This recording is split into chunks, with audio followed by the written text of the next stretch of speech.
All right. It's time for our to present our third honorary doctor. And that's, before I'm presenting him, I can just say a few words about, maybe present myself also for those who wasn't here in the very beginning. I'm Roland Larsson, and I'm the Dean of the Engineering and Natural Science faculty. And we are here to listen to the honorary doctors' presentations. And as you may know, the honorary doctors are nominated and elected by the faculty members here at the university. And they're in various topics, and we want them to establish, if they haven't already, establish good relationships to the university. And the third one now is from the US, and his name is Geoffrey Vining.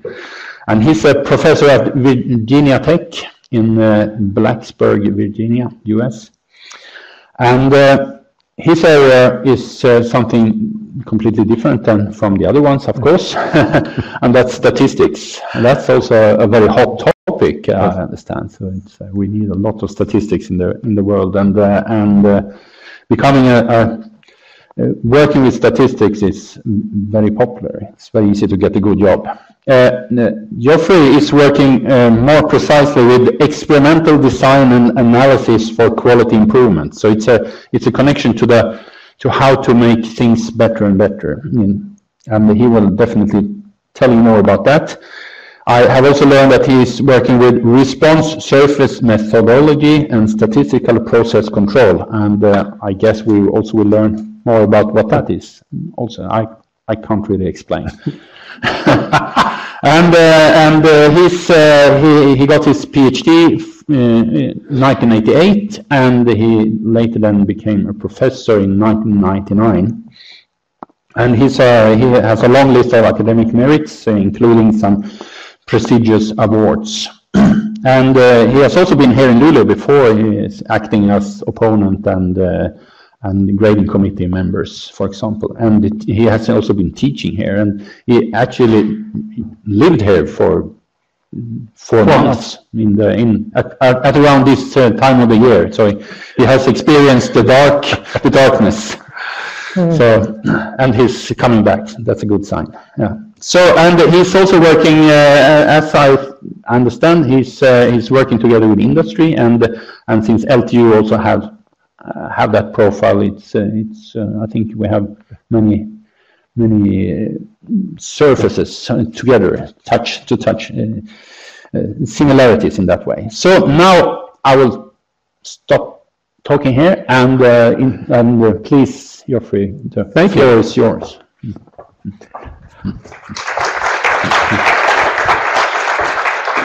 It's a pleasure to be here. It's rather humbling to have been elected as an honorary doctor.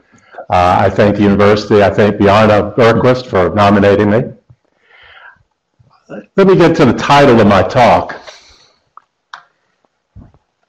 Many of you will think of quality as something that deals only with manufacturing.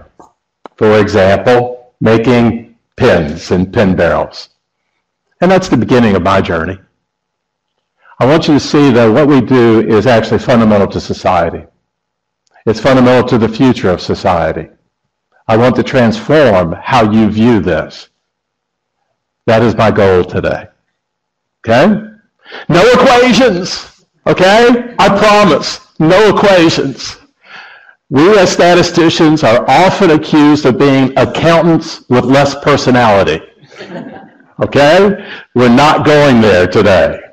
I'm going to challenge your thought about that as well. So let me get into the outline of my talk.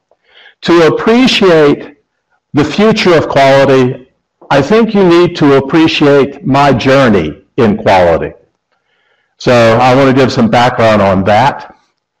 I want to describe for you quality and quality engineering in its past and its kind of current state. And then I want to talk to you about what the future really is. It's large, unstructured, complex problems. In the quality world today, we have to deal with major manufacturing issues on 3 or 4 continents, multiple cultures, not just languages, complete cultures. And we have to come up with solutions that will be robust, that will work across that entire environment. In the process, we're beginning to learn how to come up with solutions that we can generalize. And you'll be shocked to the level of how they could have impact on society. And I hope I can give you some clues how that can be done. And that is, in fact, the future. And I would like to be able to illustrate to you that LTU is well positioned to have an influential role in that world. Okay? That's my goal today. Oops. So what do? I plan experiments to improve quality, productivity, and reliability. And for me, reliability is simply quality over time. You know, at what point does a product wear out? It's at the point where it no longer satisfies the customer. And satisfying the customer is the ultimate definition of quality. So that's what I do. It's actually quite valuable in the United States these days. My students are extremely wanted by the U.S. Department of Defense. What we're trying to do is to plan systems that will perform for a long period of time. My students understand how to improve quality. They understand how to plan experiments. They understand how to plan experiments to improve reliability. That's a unique combination, and it's extremely valuable. I say that some of our recent research work is actually extremely valuable in China, believe it or not, because there they really know that to compete in the future, they must have highly reliable products. And I've been developing techniques embraced in China for improving the quality, planning an experiment to improve quality. The goal is to make products and processes, and I cannot emphasize the notion of the process enough, because that's the future. Too often we ignore that. But the goal is to make products and processes better, more reliable, more efficient. As I usually say, my job is to improve quality, productivity, and reliability. Okay? Ultimately, the goal is to create better living through quality. Now, I did not come up with that expression. A friend of mine on the board of directors of ASQ, formerly the American Society for Quality, came up with that. Extremely insightful, and I kicked myself for not doing it. Because my father worked for 35 years for DuPont, whose tagline for years was better living through chemistry. Okay? So for me, once this friend of mine said, this is what we do. And I hope you will see that's exactly what our vision for the future. My career, I started out at Faber-Castell as a ceramic engineer making pencil lead. Now, I am one of the top 10 experts in the world in how to make pencil lead, only because there are only 5 or 6, okay? I did this many years ago in a galaxy far, far away. However, one of the problems that I ran into, I was being groomed to be the director of research and development for this company, was we had a problem with the fit of the barrel of this pen to the cap. Okay? So I was asked, how do we attack a problem like this? So, you know, I was thinking we would plan some series of experiments to fix this problem, but you go into the textbooks, I didn't see an obvious solution. And one of the reasons why I went to graduate school was to learn. Obviously, there is a solution to this problem, and I just don't know about it. Ironically, there were no real good solutions, but it was an interesting time period. This was from 1981 to 1985. So in September of 1985, I start graduate school. This is at the time of Deming being rediscovered in the United States. Deming, who's considered one of the founders of the quality movement in Japan. Taguchi was a Japanese industrial engineer who had been doing experiments in the 50s to improve quality. And he was just now being discovered in the United States. So it was an interesting time period. So I go back to graduate school. This is what I'm expecting just to learn, is how to do this kind of experimentation, and discover it's not there. In fact, it leads to my very first paper. Now, my primary area is called response surface methodology. That's how I plan an experiment to optimize something. So I will be fitting something like a quadratic surface, a mountaintop. The goal is to find the top of the mountain. And the paradigm goes back to George Box, who was a chemist working for Imperial Chemical. He was also in graduate school in statistics. And he developed a very efficient experimental schemes to optimize performance of like a chemical reactor or a distillation column. So again, the idea is to maximize the yield, maximize profit, minimize cost. Make something either very large or very small. So far, so good? Let's go back to my pen barrel problem. Do I want that pen barrel to be as big as possible? No. Do I want it as small as possible? No. What do I really want? I want it to fit the cap every time. Does that make sense to people? Now, of course, there are specifications on what that outside diameter should be, and it's being monitored, right? There are specifications on the inside diameter. What is the proper objective of the experiment? I want to make that pen barrel to the exact specified outside diameter with no variability. No variability. That's the enemy of quality, is variability. How can we create systems that will achieve target conditions with minimal variability? Cool, right? Taguchi had come up with some proposals for this in the Japanese literature. I was the first one to marry Western approaches of response surface methodology to this particular problem. It is by far my best paper. It's kind of hard when you start out at the top and go straight downhill from there, okay? You know, Francesca, there's hope, okay? You know, first paper can be the biggie, and in my case was. I mean, it set up my entire international reputation. Very nice, because it was the right place, right time, okay? But that laid the foundations for my academic career. So I've gone out, and of course I've published extensively. I have my graduate students in very nice places. But I've been very lucky in that sense. Because my very first paper won the Best Paper Award from the American Society for Quality Control. It's changed its name over time. It's the Brumbaugh Award. And so suddenly I'm on the editorial review board of one of the leading industrial statistics journals, the Journal of Quality Technology. Suddenly I'm on the Brumbaugh Award committee making these kind of decisions. You know, I'm doing the usual things that you do in an academic career, publishing books, all of that good stuff. But the key is, suddenly I'm actively involved with journals. Isn't that the lifeblood of the academic, the journals? You know, as an associate professor, I was named the editor of the Journal of Quality Technology.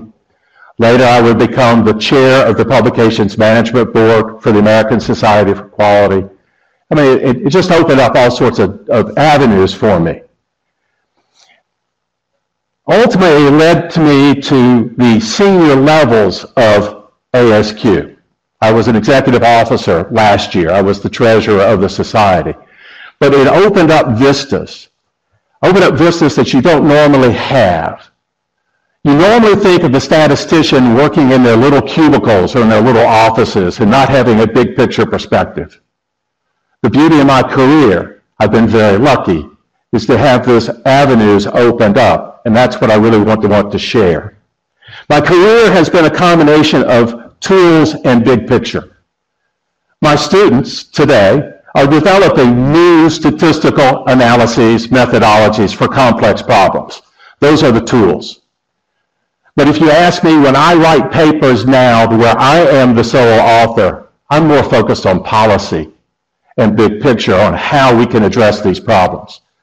Clearly, I'm going to still have the highly mathematical papers appearing, but that's not what I would consider the great value. And that's what I want to share with you today. Okay? If you look at the past of quality control, of quality engineering, of quality in general, it starts with Schuhart, the father of modern quality control. Worked for Western Electric. He came up with the idea of the control chart in the 20s. Very simple. Philosophically, he was saying, there are two sources of variability. Common variability that you cannot do very much about. It's very difficult to change. And things that are due to causes. So he came up with a very simple graphical technique, very simple. I can teach it to somebody with a 6th grade education, which would identify the common cause variability. You can't worry about this. That's management's problem. And then anything outside of the common cause variability, either high or low, is due to some cause. Go find it. It's not rocket science. By the way, I've taught this to the rocket scientists. I work with the people at NASA. They're not really rocket scientists, okay? They work with rockets, okay? There's a big difference there. So Schuhart and control charts, that's the beginning of modern quality. Next is Deming. Deming did an internship with Western Electric, with Schuhart, and developed a lifelong relationship with him. Now, Deming is often credited as the person who was the real instigator, the kind of founder. That's a little bit strong, but the catalyst for creating the modern Japanese quality environment. He did so right after World War II. He was invited to Japan not to improve quality because that wasn't his real area of expertise, although that's what we know him for today. In the 40s, he wrote one of the definitive books on sampling. He was a sampler. He was working for the USDA in the mid-30s and invited Schuhart to do a series of lectures there. Fascinating, this constant relationship back to Schuhart. So Deming is doing sampling work at the USDA. Later he would go to the Census Bureau, but always there was Schuhart. So he's gone to Japan, and he recognizes, it's still true today in Japan, they've got 90 days worth of food on the islands. Now, what was the state of the Japanese economy after World War II? In shambles. They needed to have the ability to compete, to export, in a very intense market. And he said, look, what you've got to do is improve the quality of your products. And he got top management to listen to him. That was critical.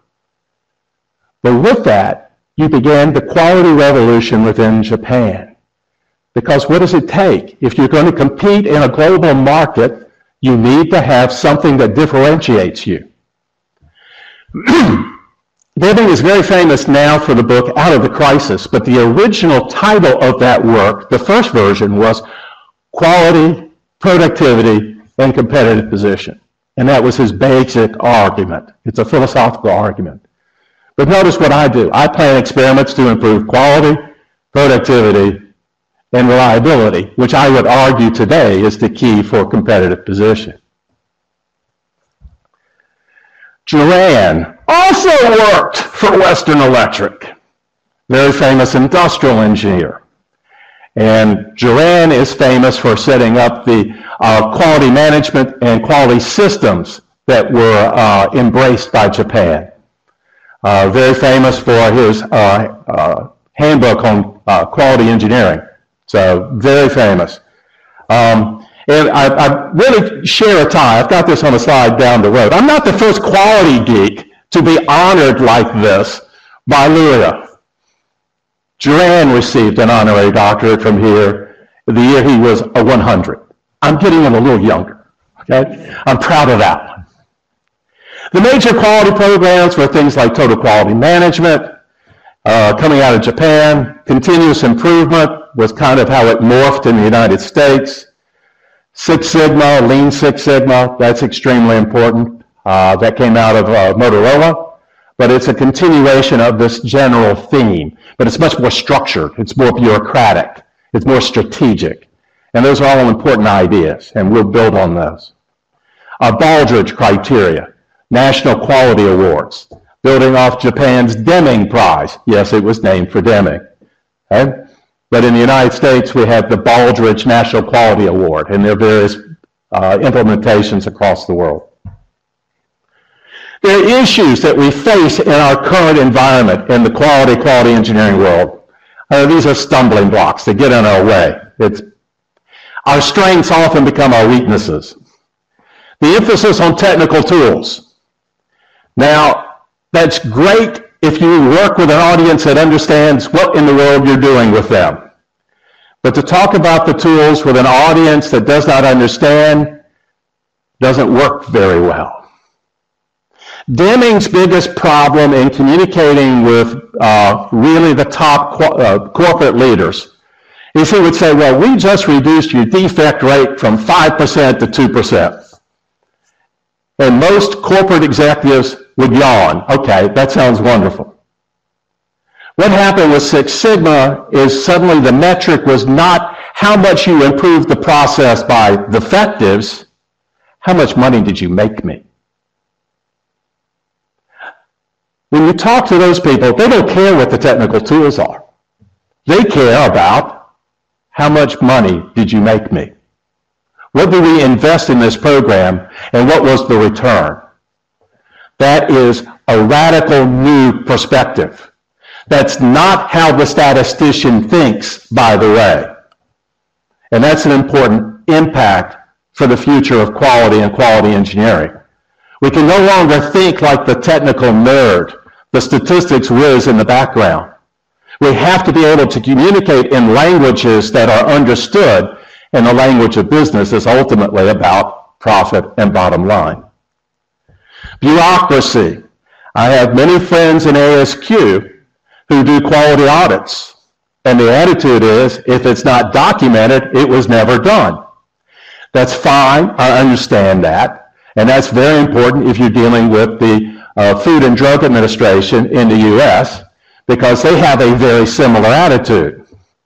However, that also breeds the attitude among the people with whom you work. Don't you dare tell the quality department we have a problem. Who's the one group you probably should talk to about a problem? Well, if you can give them a solution and they do not feel penalized, they would come to you. If they feel like by reporting the problem, they will be penalized, they say, you're irrelevant. So far, so good? Common problem. Interferes with innovation. My God, what I do is the core to good innovation. The key to innovation is no fear of failure. Translation, experiment. What do?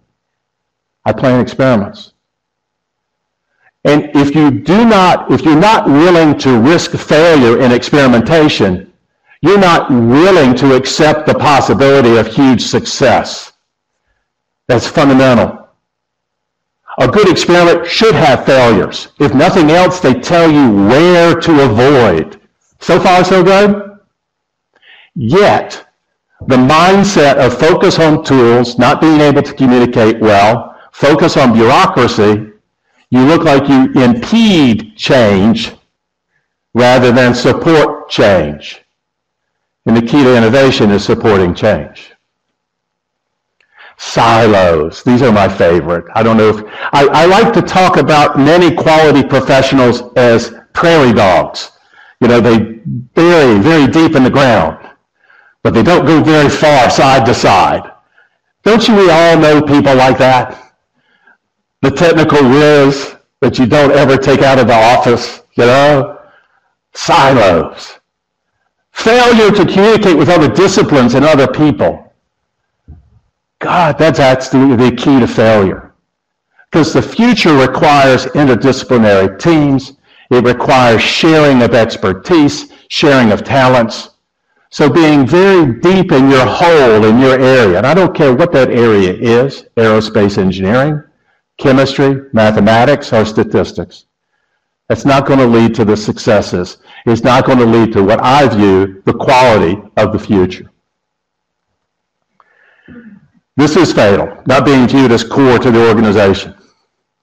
Whenever there are bad times in an organization and you need to cut cut whatever they need to cut in that organization. Where do you cut? What's core to the organization or what you consider not core? Hello.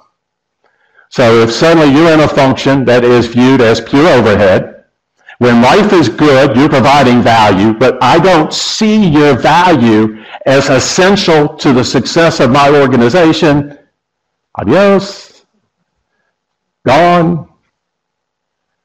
And we've gone through those things many times.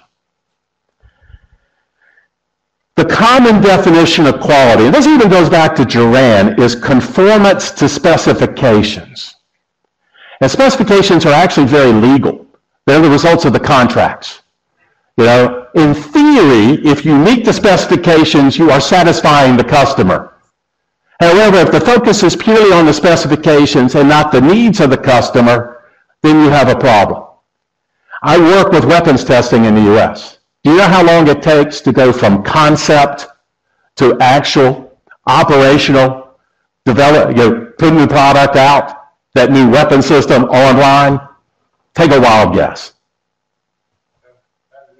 5 years? 25. Thank God nobody really competes with us. I had a friend, also through ASQ, who was involved with Rafael in Israel, which is the major arms supplier, defense contractor for the Israeli government. She was describing Iron Dome. She was not able to tell me it was Iron Dome. They did that in 5. Okay? Now she said we cut a few corners, but they felt threat. And as a result, they could do it much more quickly. Why is it such a problem in the U.S.? Everybody's focused on specifications. They're focused on the contracts and delivering no more than what the contract says. In the United States, particularly in the developmental phases, those companies, those contractors own everything. Even though the government paid for the data, they don't get the data. Doesn't that sound pretty stupid? There are active incentives not to cooperate. Everybody is optimizing their part of the pie, which is sub-optimizing the entire system. Many places have these kind of problems, okay? It's kind of human nature. How can I get the most out of it? Not how can we get the most out of it? And that's a fundamental problem. So I like the better definition that a product or process delights its customers. That includes conformance to specifications, but it goes beyond, goes far beyond that. It's a mindset. And that helps in many ways. You know, so it does have a huge impact on what we mean by quality, quality engineering, quality management, what we're really trying to achieve. It's not a limited technical problem anymore. It's gotten much broader. Okay? What is of core value to an organization? What really is core? Because if we can answer that, we've got all the stumbling blocks taken care of. Delighting customers, yeah, that should be core. So far, so good? But I'll tell you what really will make sure you're going to be around for a long time. Learning what keeps the CEO up at night. What are the problems that keep him or her awake? If you can solve those problems, then you are going to be employed for a long time. You are core. So far, so good? What can you do for me? I'm letting you sleep at night, which means I'm making you money. They understand that equation. These are large, unstructured, complex problems. These are kinds of problems that you could break up into smaller problems and do Six Sigma projects. But how do you bring the whole thing together? I have two friends, Roger Hurl and Ron Snee. Both of them use personal examples to illustrate what a large, unstructured, complex problem is. At the end of the talk, I'll give you my examples. Okay? And you'll see how the thought is beginning to broaden. For Roger, he was hired away from Hercules, which was making gunpowder, to Scott Paper. And his task was, okay, we've got I don't know, a dozen production facilities. Each has their own statistical process control system. We want to have a unified system across the entire company. That's not something you learn about in a textbook. A Shewhart control chart, you learn about it in a textbook. How do you create a cohesive, coherent system integrating that information? That was his introduction to a large, unstructured, complex problem. Ron's introduction, he was working with DuPont. I believe it was polypropylene or polyester. It was a fiber that historically had been very, very important to the bottom line of DuPont. They had been the market leader for decades. Suddenly they were fourth, headed to fifth in the market. There were huge problems with consistency across production facilities. 3 continents, 8 different production facilities. His task was fix it. And he did. And suddenly they were back to number 1 in market share. Once again, it's a large, complex, unstructured problem. It's not a textbook problem. These are the things that help you deal with what's keeping CEOs up at night. But what's common to these? They cut across the entire organization. Okay? They involve multiple facilities, each with different cultures, in many cases on multiple continents. Okay? The solutions require interdisciplinary teams. You can no longer solve this in your little cubicle. You've got to get the right people in the room with the right tools. You need disciplined problem solving, proper deployment of the tools. These are techniques we don't teach in school. Yet these are essential skills for these kind of problems. There are lessons that we learn from Six Sigma to do this. You have to have strong upper management support. My experience, and I've seen some anecdotal evidence, some reports in the literature, about 1 in 4 Six Sigma projects really succeed, and succeed big time. And usually when you go back, you see there was somebody at upper, very high levels in the management pushing it. The failures with Six Sigma programs occur when you have a CEO say, we've got to do this, and then they go hire somebody and they never work with that person. Okay? That's doomed to failure. Because what is important for success? Understanding that it's important to the core value of the organization. If the CEO is pushing this project, you know that it is of core value. If it's been delegated to someone else, hey, maybe I should spend my time, maybe I shouldn't. Asking people to do a major quality initiative and also do all the work they were doing before doesn't work. If you've got top management support, they're going to make sure you have the resources and the time to be successful. These are all important characteristics for success. Necessary skills, statistics, analytical tools, yes, the kind of stuff that I've been doing for decades. Now, one of the problems industrial statisticians had when this was coming out was, well, we're already doing these things. You know, there's nothing new in Six Sigma. Well, there is a lot more. Organizational psychology and change management, team dynamics, those are important tools. Understanding how to manage a project, those are important tools. Okay? Success depends upon that interdisciplinary team, and as I said before, it's the right people in the room, working well together. That organizational psychology is extremely important. Everybody understands what the goals are, and they're embraced. You got a systematic approach to problem solving. That's where the keys to success are. What's the impact on society? What's the fundamental purpose of quality? It's to create products and processes that delight customers. That's the fundamental purpose of quality. We need to make processes and products and processes that exceed reasonable customer expectations. Got to put that in there. Sometimes customers are not, they buy a product and expect it to deliver the moon when it can't possibly do that. For their expected lifetimes, and do it as efficiently as possible. Hey, isn't that what I do? Plan experiments to improve quality, productivity, and reliability. That's fundamental to this, but it's not just restricted to pen barrels. It's much broader than that. Because these concepts of products and processes certainly transform manufacturing. Automobiles, yeah, that's a manufacturing process. Got it. Financial services, that's not a typical product. We've been applying techniques. My response service methodology, GE was doing in the mid-90s to improve risk management. Healthcare. I have a friend in Amsterdam who has done extensive work with healthcare in the Netherlands. That's one of the big things we need to be doing within the U.S. It's a quality problem. It really is. Access to healthcare and cost of healthcare universally is a quality problem. Oh, am I getting your attention now? Okay. Government services, all of them are examples of processes. These are things that impact people. A friend of mine has a PhD in chemical engineering from MIT, was a vice chancellor for the University of Coimbra in Portugal, served 6 years in the Portuguese parliament. Fascinating to talk to him about getting cohesion, getting agreement from very diverse political parties just by focusing on data, making sure you had the proper data, and understanding how to interpret the data.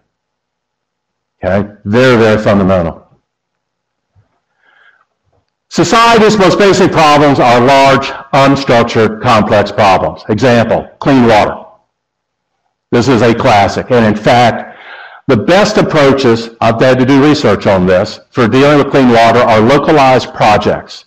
My God, I'm working with a university in the north of Peru that has a strong social commitment. There they can go out to the indigenous communities and do clean water projects. They learn how to apply the tools they're being taught in class. More importantly, they're contributing to society in a meaningful way. Yes, providing water to an indigenous community in the north of Peru, that's not really solving the bigger problem with clean water. Actually, it is. Because the key isn't just doing it in that one community. It's doing it throughout the world. And all of these things are very easy to do. So far, so good? Okay. Healthcare quality and access. World hunger. The issue is not how much food we produce as a society. It's how do we distribute the food. Okay? That's a product and process issue. Climate change, ultimately we'll come back to this as well. This is the future of quality, dealing with these kind of problems. And developing the tools and training people and being very efficient and effective in attacking these problems. That is my passion. So what is the future? I think I'm beginning to make the case is that it hinges on these kind of problems. Companies and other organizations, that's the present. We're beginning to make that transition. Governments need to do this, individuals, and I would say society as a whole. The future is quality. If we think of it in that manner, we can begin to deal with very complex problems and come up with very reasonable solutions. One of the challenges for universities, we've got to prepare students to understand the need for these solutions, and we've got to provide the right tools and the training. Okay? That's the challenge to the universities. Future curriculum has to be interdisciplinary. We've got to learn to speak the languages, break out of the silos. Have to have the subject matter insights and expertise. This is where I have major problems with analytics. Usually this is the computer scientist saying, oh, we can come up with all the answers, just don't tell me what the subject matter is about. I'm just going to let my black box come up with the answer. Okay? I love the Google flu study. A friend of mine recently told me at a conference, great comment, ultimately the Google flu study was a great predictor of winter. Okay? Because the issue is, when do people have problems with flu? It's winter. That's the problem with dealing with correlation versus causation. So far, so good. With subject matter insight and instinct and the proper experiment, you begin to get to causation. So far, so good? If you have pure correlation, it's just an interesting idea for exploration. Okay? It's got to be data-driven, but then we have to understand what data to collect, how to collect those data, how to analyze them, how to interpret them, how to communicate it. The first four of those are statistics. The last one is where statistics has always been weak. How do we communicate? saying, I reject the null hypothesis. You know, that's an empty, vacuous answer. It's a good thing I do not teach undergraduates much anymore, because I would give no credit for that answer. Because what's the whole point? Explain it in terms that the person who asked you the question can understand. Failure to do that has been failure to do proper analysis of the data. Okay? I'm evil. It's a new emerging discipline we're calling statistical engineering, and this is where we're going to develop approaches for these kind of problems. First stage is to identify the critical building blocks. Many of them are already in place. How to combine them. This is how to be strategic, and that's going to be learning. That's where the real opportunity is. One of my favorites is establishing norms of practice. What goes on in engineering? You know, you understand the basic tools from science. You understand how to deploy them to solve problems, and you establish what are the norms of practice.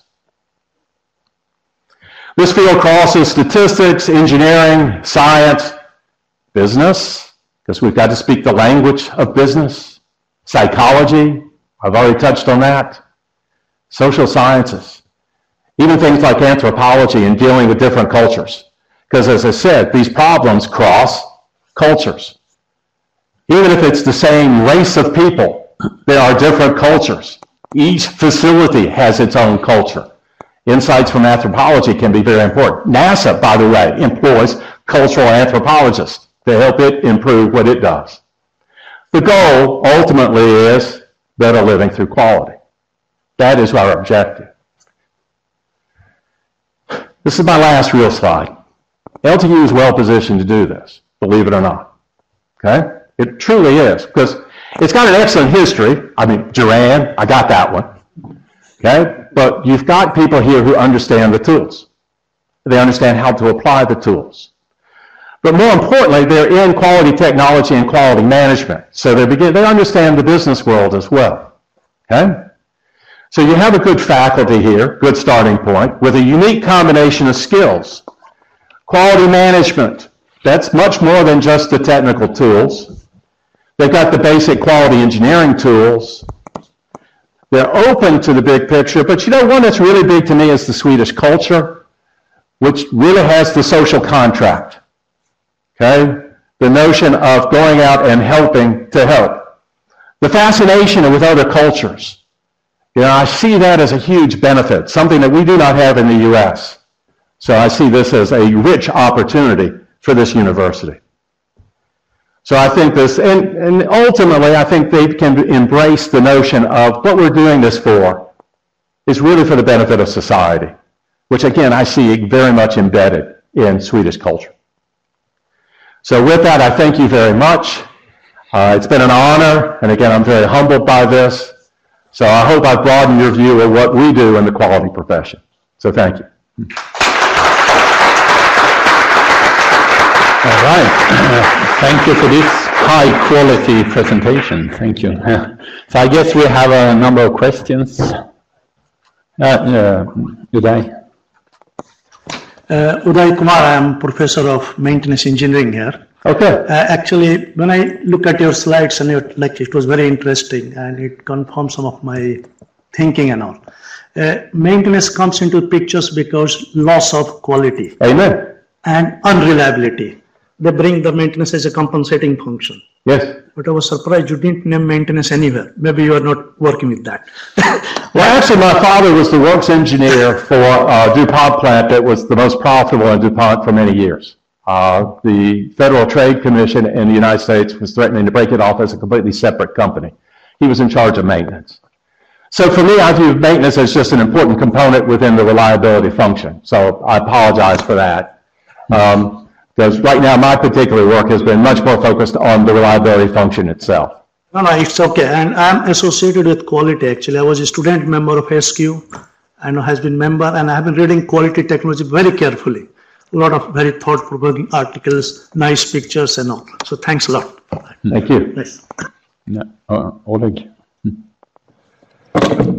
Thank you very much. A very exciting talk about quality. I'm a professor in chemistry, but I'm interested in one question. With what I have in my mind is that the reliability, which you say, the quality over time, sometimes it's in contradiction with the sort of market laws to sell things. Yes. And to push us to buy new things. Yes. One example is like a mobile phone, which has certain warranty, and then the next day after warranty, it is programmed to stop functioning. Or like mobile phones, should be updated, and then you cannot update it because you have to change operative system, and you cannot install it on the on this device. You have to buy a new device. I think this is sort of how to say, the device is working, it's perfect quality, but market pushes us to change this. Go from iPhone 3 to 4, 5, 6, 7, 10, whatever what will be. So could you comment on it? I mean, this is the reliability, what you say. How this is to address this very difficult topic? Amen. I get in trouble in China for this, but my parallel goes back to the U.S. automotive industry in the 70s. Apple is facing exactly the same problem. Short term, you can get away with this planned obsolescence. Short term. Bring out the new product, and it so delights customers so much they don't care that their product didn't last 6 months. Okay? Notice you're getting into the diminishing marginal returns on the improvements on like the iPhones. Okay? Sooner or later, people are going to say, I'm not going to buy the new one. I'm looking for a company that will give me one that will last for what I expect should be the proper lifetime. General Motors was building cars in the 70s, hoping that they would fall apart in about 2.5 years, so that you go out and buy a new one. Notice what happened the moment the Japanese came in with superior quality. Okay? General Motors was scared to death of having more than 60% of the U.S. automotive market because they were afraid the U.S. government would break them up. That was the only thing that limited them from doing even more planned obsolescence. They're nowhere near 60% anymore. Long term, the strategy that you described cannot succeed. Sooner or later, you've got to be able to build the quality into products. And that's why the Chinese are very interested in some of the techniques that I've been developing, because they understand that is the competitive advantage, the competitive position. It's not there in things like mobile phones, but there are other products, dishwashers, for example, where that could be very, very important for them. So I very much share your perspective. All right. Yeah, I can ask you one. We have a problem here. We are facing an unstructured, complex quality problem here at the university. And that's teaching of the students. I mean, actually, the Swedish authorities are hunting us all the time. They want us to tell what is your quality and how do you improve it. What is your answer to that issue? Is how do you measure education or teaching activities, or do you have that in the US too? I guess you have, but we haven't had it at the same level you are facing. It is there, and we in the US just sweep it under the rug. Trust me, that's what our administrators will tend to do. They'll go back to measures of how many students we are teaching.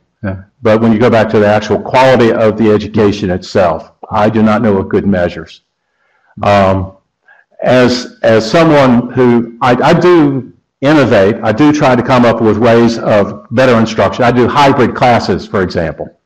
And I've taught a theory class, true mathematical statistics theory class in a hybrid, where the lectures are all on video. And the old school had people do proofs on boards. Now that's not going to handle the large-scale problem, but it becomes an interesting approach to education and the quality outcomes. This is a situation where I really would need to be talking to the colleagues over in education about how they view how to measure these things. One of the problems we have in the United States, however, when I was at the University of Florida, the college that had the students with the worst entrance requirements, okay, was the College of Education. So we have called the SAT, the ACT, these are standardized tests. The ones who had the lowest scores on those wound up in college of education. And guess who had the highest grade point averages by the time they graduate? The college of education. So that doesn't inspire confidence sometimes when you talk with those colleagues. Where I would really see the benefit would be places like mathematical education in the United States. That's where I would be going. Because there they do have good rigorous training in mathematics, they understand that, but they are doing the innovative things. But I still don't know how they measure the ultimate quality of that. I think historically in the US, we've been relying on the customers. Most people think of the students as the customers. I don't. It's the employers of the students. And to hear their comments. Yeah. And are you delivering what they need for them to do their jobs? That is important information from my perspective. Yeah. So I've rambled a little bit, but I mean, I don't have a good answer. But this is a huge question, of course, and and it's unstructured.